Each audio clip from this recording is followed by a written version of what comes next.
The Horn of Africa, one of the world's most strategic and troubled regions. Drought, conflict, fragile governments, and yet, this place has become one of China's biggest foreign investment targets. Today, we're breaking down why China is pouring billions of dollars into this region, what it wants, and what it means for Africa and the world. This is the story of power, ports, and a battle for global influence. Roll the intro. To understand what's happening, we have to zoom out. China has a huge global plan called the Belt and Road Initiative, or BRI for short. Its goal: build a new network of global trade routes, railways, ports, highways, and industrial zones to connect China to Africa, the Middle East, and Europe. And the Horn of Africa sits right in the middle of these routes. This tiny region is one of the most strategic locations on the planet. Look at a map. The Horn of Africa borders the Red Sea, a narrow passage that leads to the Suez Canal, a gateway for international trade. Around 12% of global trade passes through this corridor. If you control ports here, you control a major artery of the world economy. That's why China has heavily invested in Djibouti, Ethiopia, Kenya, Sudan, and even Somaliland, unofficially. But there's one country that stands out. Djibouti is a tiny nation but strategically priceless. China has invested over $14 billion in Djibouti alone. Why? Because this is where China built its first overseas military base. Not a training facility, not a logistics center, a full military base, just 6 miles from the US base in Djibouti. In other words, China and the US are neighbors in the Horn of Africa. That says everything about how important this region is. China loves ports. And in the Horn of Africa, ports are power. China has helped build or finance Djibouti's Dorale multipurpose port, Lamu port in Kenya, a major oil terminal in Sudan, and special economic zones across the region. These ports aren't just local business projects, they're pieces in a bigger global puzzle. Ports allow China to secure energy shipments from the Middle East, export routes for Chinese goods, military access points, and influence over African governments. This is the backbone of China's long-term strategy.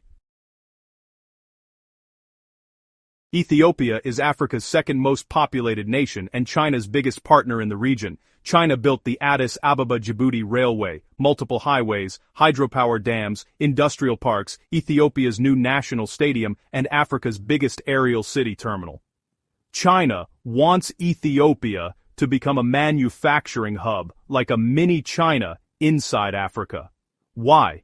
Because Chinese companies can produce goods cheaply here and export them globally through Djibouti.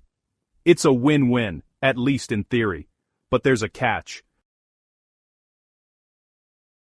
China doesn't invest for free. Many Horn of Africa nations owe billions in loans. Ethiopia owes over $13 billion to China.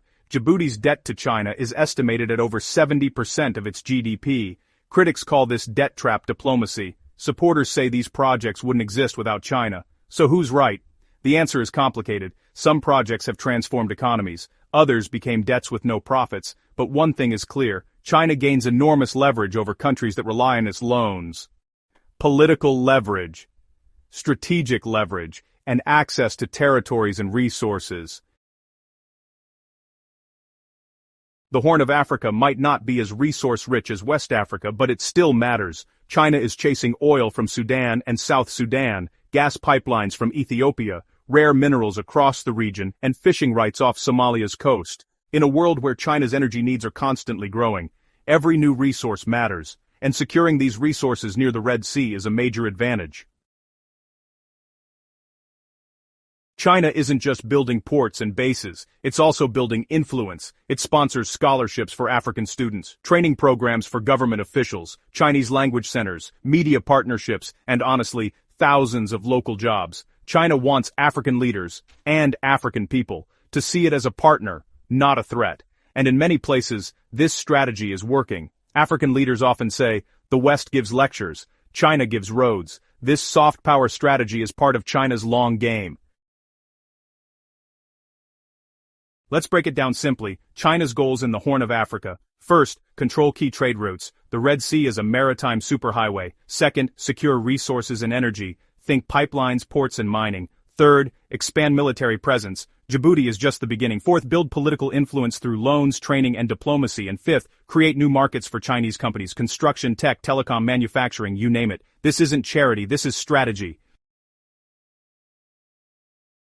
The Horn of Africa is becoming a stage for global competition. China is here, the US is here, Europe is here, Russia is trying to get in, the Middle East is investing billions, everyone wants influence, and the Horn of Africa, once seen only as a place of crises, is now a global battleground for power and profit. For African nations, this could mean more development, more infrastructure, more trade, but also bigger debt, foreign military presence, geopolitical pressure, and loss of economic independence.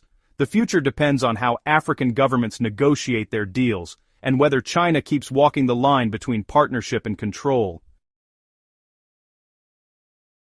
China's investment in the Horn of Africa isn't random, it's part of a long strategic plan to reshape global trade, politics, and power. Ports, railways, military bases, billions of dollars, and a competition that's only getting more intense. What happens here will influence the future of Africa and the world. If you found this video insightful, hit like, subscribe, and let us know. Do you think China's investment is good for Africa, or a hidden danger?